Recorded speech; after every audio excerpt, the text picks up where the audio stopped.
বুকে হাটের রোগ আছে না, হাত বাঁধে, বুকে হাটের রোগ আর হাত ঝাড়া মারে, ওরা হচ্ছে জামাত ইসলাম।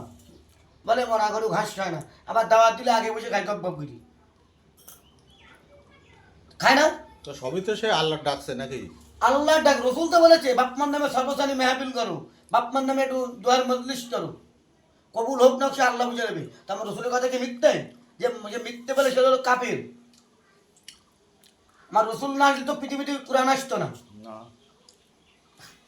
কাবা শরীফ আসতো না, নবীও আসতো না, আদম দিয়ে শুরু করে ঈসা নবী পর্যন্ত আসতো না, কেউ আসতো না। হ্যাঁ, আর হিন্দুস্তানে যিনি সিরাজি কিরা বলতেনি গরিবে নামাজ খাজা মাইনুদ্দিন চিশতি রহমতুল্লাহ, উনি কার বংশ?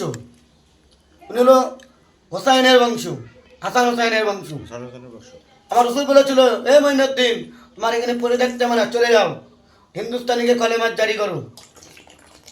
উনার মায়ের নাম ছিল হযরত মনুরা, বাপের নাম খাজা গিয়াসউদ্দিন, উনার পীরের নাম উসমান হারুনি।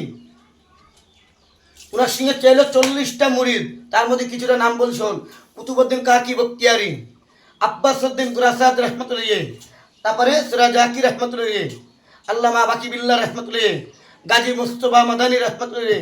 আর সব বাড়ি কোথায়? সব ইরাকে বাড়ি, ইরাকের লোক উনারা। আর এখন যারা তবলিগ করে শুধু নামাজ পড়ে আর মসজিদে কাজ হয়ে ঘুমোয়, উনারা তবলিগ করেছে হিন্দু জৈন খ্রিস্টান সবার কাছে দিনে দাওয়াত দিয়েছে, এটা বলে তবলিগ, শুধু পেট ভরে খাওয়া তবলিগ না। আর মসজিদে ঘুমানো হচ্ছে হারাম, তা ওযু না করে যদি নামাজ পড়ে সে হলো কাফের। ইমাম আবু হানিফা বলেছে, বাদশাহ আলমগীর তিনিও লিখে দিচ্ছি স্পষ্ট, যে ইমাম সাহেব যখন খুতবা দেবে আর তুমি দেয়ালে হেলান ঘুমাবা, ওযু না করলে তার নামাজ হবে না। অনেকে আছে না তারা দেয়ালে ঘুমাই, দেয়ালে ঘুমুলি তো আমার শয়তানের দৃষ্টি আনবে, অনেক রকম স্বপ্ন দেখবো, তখন আমার তাহলে আমার আল্লাহর দিকে মন থাকে। তুমি নামাজ পড়তে যে তুমি ঘুমাবো কেন? ঘুমাবো, নামাজ পড়ে চলে এসো। ও 4 দোকান তো ঘুমাবো না? না, 4 দোকান ঘুম আসবে না। ঘুমাবো, বিয়ে বাড়িতে ঘুম লাগে না? যত সব আল্লাহর জায়গায় ঘুম লাগে, আল্লাহ রসুলের জায়গায়। ওই যে নবীদের মধ্যে সবচেয়ে রাগ ছিল মুসা সাল্লামের, চিনার একটা উম্মত আমার নবীর 70 জায়গায় তওরাতে নাম পেয়ে গেল বলে তাই কেটে দিয়ে এলো। তাই আমার যখন ওই বলছে তুমি কিরা বাজে, আমি তো সেই আবুল মুসাব, বলছে কি তোমার এই হাল কেন? বলছি 70 জায়গায় তোমার সেই মোহাম্মদের নাম পেয়েছি বলে আমি কেটে দিয়েছি, আমি রাগের ঘাপানে তোমার নাম পাইনি বলি। বলছে আমার তো একটু দোয়া করো না, আল্লাহ ক্ষমা করে দেয়। হাত তুলে যাই আর দোয়া করছে আল্লাহ কাছে, আল্লাহ বলছে এই মুসা হাত লাভিয়ে দে, যদি ওর হয়ে যদি দোয়া করিস তোর এক নবীর খাতার থেকে নাম কেটে দেবো। আর আমার যে বড় পীর আব্দুল কাদের জিলানী, খ্রিস্টানদের বলছে 5000 খ্রিস্টান, বলছে এই যে এগুলো বলতে পারো আমার কলেমা পড়ে নেবো। তা বলতে চাই যে ওপরে থাকে তার দাম বেশি না নিচে থাকে তার দাম বেশি, কোনটা? যে ওপরে থাকে তার দাম বেশি। তাই তাহলে ঈসা নবী ওপরে আছে, ওর দাম বেশি। এখন সবাই তো বলে যে ওপরে বলতে দাও, বড় পীর আব্দুল কাদের জিলানীর সামনে যেমন এসেছে, বলছে ভাই গাড়ি পাল্লায় এক পাল্লায় কি 1 কেজি থাকে আর এক পাল্লায় কি 5 কেজি থাকে, তা যদি একটা নিচে একটা উপরে, মূল্য কার বেশি? বলছে 5 কেজিটা। বলছে 1 কেজিটা দাম আছে, বলছে না, বলছে তো হালকা। ও 1 নম্বর আসমানে জায়গা পায়নি, দ্বিতীয় পায়নি, তৃতীয় পায়নি, চতুর্থ আসমানে জায়গা পেয়েছি। তা বলছে আমাদের ঈসা নবী কুম বিসমিল্লাহ বললেই মরা মানুষ জিন্দা হয়ে যেত। তারপর তাই বলছে আমার রসুল মরা কোনো কবরের ধারে আঙুলি ইশারা করলি মানুষ জিন্দা হয়ে যেত, আমি তার উম্মত, চলো। যদি না দেখাতে পারি আমি বড় পীর আব্দুল কাদের জিলানী বলছি, চলো কবর ধারকে সেই আঙুলের ইশারা করেছে, কবরের থেকে মানুষ জিন্দা হয়ে গেছে। 5000 খ্রিস্টান হাতে হাতে কলে বাবা নিয়েছে। এটা কোনো ফাও গল্প না, এইসব গল্প শুনবি মন দেওয়া ইয়ে লাগবে। বলছে আমার দাদা হুজুরের পীর কিটা, বলছে আমার দাদা হুজুরের পীর কিটা, বলছে আমার দাদা হুজুরের পীর কিটা, বলছে আমার মুজাদ্দিদির জামানের পীর কিটা। পীর বলতে পারলাম না সঠিক। শাহ সুফি ফতেহ ইসি রহমতুল্লাহ, ওই যে মানিকতলার বুকে শুয়ে রয়েছে। আমার দাদা হুজুরের প্রথম খলিফা কিটা? আল্লামা রুহুল আমিন। দ্বিতীয় খলিফা কিটা? সুফি আব্দুল মোমেন, যেনার নাম ছিল প্রতাপচন্দ্র সেন, উনি ব্রাহ্মণ ছিল।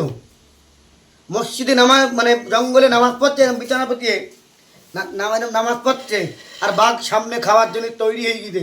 বলছে আমার নামাজ পড়তে দাও, তারপর আমার খেয়ে নাও, 2 রেখাত নামাজ পড়তে দাও, আমার তারপর খেয়ে নাও।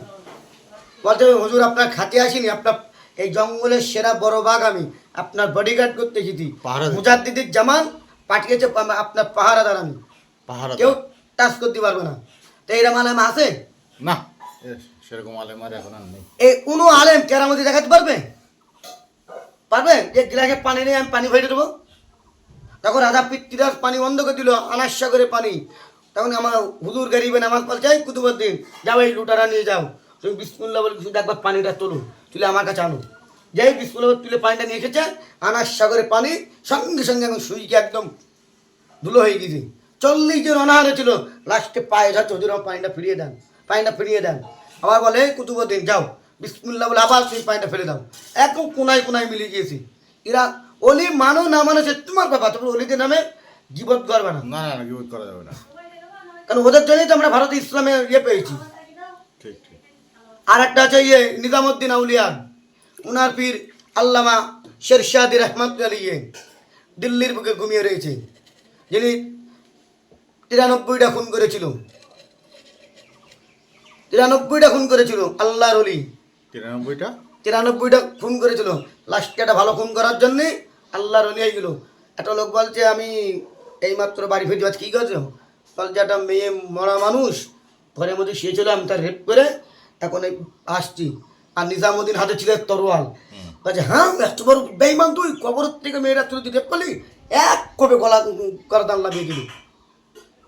আল্লাহ ওর অলি বানিয়ে দিলেন, দেখো দিল্লির বুকে ঘুমিয়ে দিয়েছি। বাহ বাহ। মি ওলি আজম বরফির গৌকুলে আজম রহমতুল্লাহ, ওনার বাপের নাম মুসা সালে জঙ্গি রহমতুল্লাহ। যে নদীতে একটা ফল ভেঙে যাওয়ার কারণে 10 বছর মনিবের বাড়ি গোলামগিরি করে। আচ্ছা কেউ চুরি করে স্বীকার করে? না। কেউ মুনাফেক হইলে স্বীকার করে? বলছি মুনাফেক তো এখন আলেমরা, হুম। ওরা ওরা আবার এরকম টুকটুক লেগে দিয়ে আবার ওরা আবার ক্যালিমিরি মেরে ওয়াজ করে, তাতে আমার দামারটা বেশি হয়। আজকে রাজমিস্ত্রি পাল্লা ফালি দেয়, আজকে কিন্তু আলেমরাও পাল্লা ফালি দেয়। কলার কন্টন নেই তবু ফাটিয়ে ফেলছে। আলেমদের আবার কিসির পাল্লা পাল্লি? ওরে বাবা বাবা বাবা, ওটা চেনো? আর যারা নবীর হৃদয় ভক্তি ভালোবাসে আলেম, ওরা কোনদিন সাহাবিরা কোনদিন চাইলো আর এক সাহাবি ধরে মারবো? নবী সাহাবিরা চাইলো? একটা সাহাবি ছিল আবু হুরাইরা, উনি তো কালেমা পড়ে বলে মা এত মার মেরেলো চোখ দিয়ে পানি বেরিয়ে গেলো।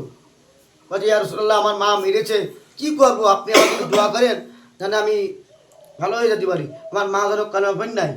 বলছে তোমার মা মেরেছে তা আমি কী করবো, মা মারতেই পারে, তোমার একটু দোয়া করে দেন না, যাতে আমি বাড়ি না যাতে আমার মা গিয়ে কালেমা পড়ি নাই। ও বাড়ি যাতে টাইম ওর মা ডাক দিচ্ছে আবু হুরায়রা চলে এসো, আমি কলেমা পড়ে নিয়েছি। আর উমরে ফারুক কি ছিল, যে রাস্তাতে উমর যেত সে রাস্তাতে শয়তান 40 দিন যেত না।